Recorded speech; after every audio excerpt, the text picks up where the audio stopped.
Welcome to Spiritual Nuggets Podcast, where you have the opportunity to enjoy His presence in miniature portions.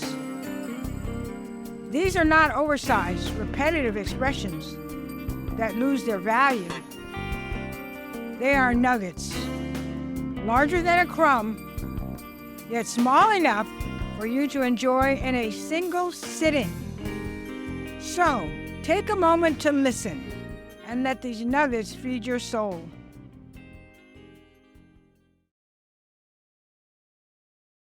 Hello, everyone, and welcome back to Spiritual Nuggets Podcasts, where we pause for a moment of reflection, encouragement, and acknowledgement of the love of God. I begin episode 17 podcast by expressing my sincere appreciation for all of you who continue to be faithful listeners of the podcast. And of course, I would be remiss if I did not thank all of you who have listened to the trailer and read my book, Rainbow Outside the Clouds.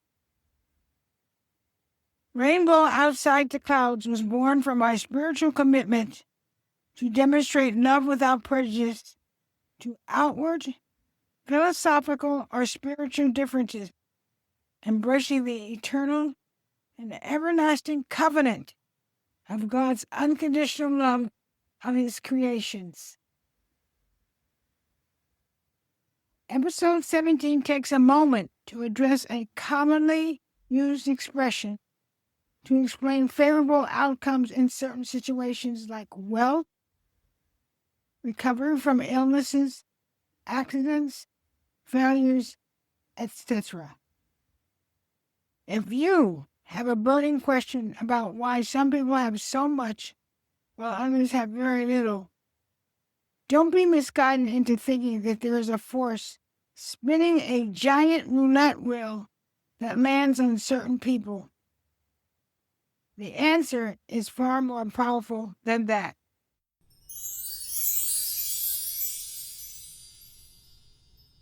Why grace and luck have nothing in common. If you have been keeping up with news reports, then you heard that one of our United States fighter jets was recently shot down over Iran. Two of our fighter pilots landed in Iran, but ultimately they were both successfully rescued by United States rescue teams. In the last 2 years, my car has been struck 3 times, including once by a flatbed truck. Although I sustained injuries, my life was spared. Recently, the father of an associate of mine was diagnosed with cancer and given a minimum chance by physicians of survival. Not only did he recover, but he was diagnosed as cancer-free. The common remark spoken by several persons upon hearing the outcome of these incidents was that they were lucky, suggesting that each outcome was a result of a random draw, like a roll of the dice or a game of poker. According to some spheres of research, the term luck has German and Dutch origins and is a short form of Geluk, meaning fortune, good chance, or happiness. Theorists identified that it entered English during the 15th century as a borrowed gambling term. It remains in today's culture as one way of describing a personal chance event and has been identified as good. The actual truth is that it was God's gift of life, known as grace, that was active. There is nothing implied as to whether it was deserved or not. Luck is used in our daily environment to describe the outcome of certain circumstances. Grace is a word frequently spoken among Christians. Rarely is it used outside of these settings. Even those who claim to be devoted to their faith sometimes fall short in recognizing that mankind's existence has its foundation on the very attitude and nature of God. luck, gambling has nothing to do with it. God does not have a roulette wheel that he spins daily, randomly resulting in good or bad rewards. Nor is he a game show host who speaks good luck encouragement to contestants. Quite frequently, when someone refers to luck, a spirit of competition is involved. God's grace does not foster a competitive spirit because his grace is a gift. You absolutely cannot earn it, nor can you compete for it. It's just who he is. God's grace goes miles beyond surviving disasters, getting wealth, or winning games. God's grace is continuously active and powerful.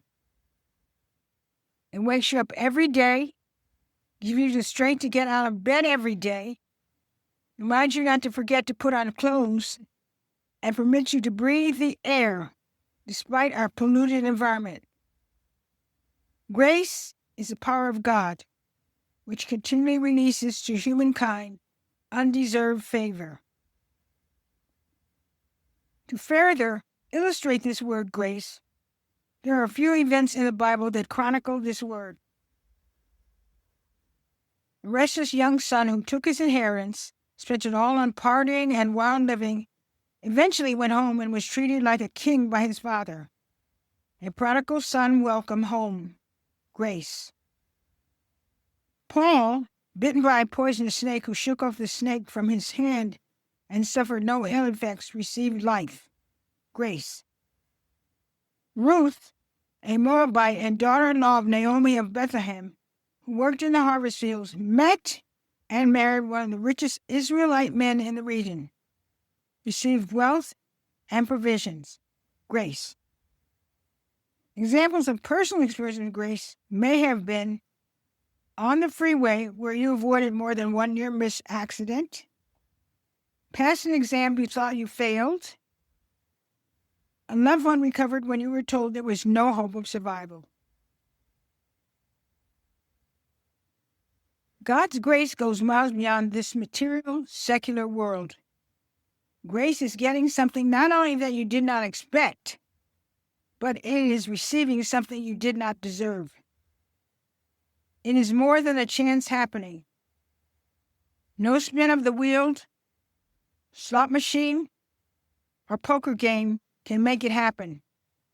It is a divine gift that daily repeats God's unfathomable love for his creations. Like a house built on a sure foundation, grace remains solid, even when everything around you seems shaky and hopeless. Leave luck at the roulette table and continually give thanks to God for his grace and favor.